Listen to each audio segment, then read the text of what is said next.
Tvrtka Solektra iz Nedelišća proizvodi električnu energiju iz obnovljivih izvora, ponajprije iz sunčanih elektrana. Solektra je jedan od primjera dobre suradnje i efikasne podrške banke poduzetnicima koji su se okrenuli biznisu budućnosti, obnovljivim izvorima energije. Hrabro ste ušli u poduzetničke vode, a ideje su se kovale još u studentskim klupama.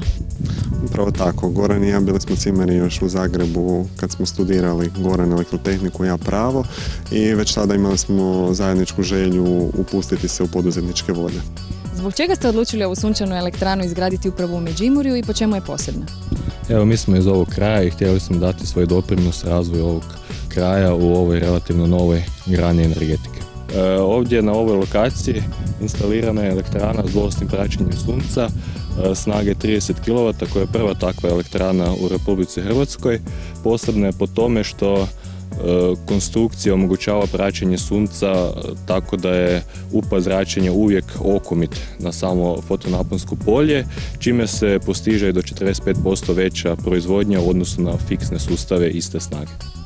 Kao mladim poduzetnicima svakako je trebala financijska podrška. Zagrebačka banka prepoznala je ovakvo ulaganje kao ulaganje u budućnost. Stoga smo zajedničkim snagama izgradili ovakvu sunčanu elektranu koju vidimo iza nas.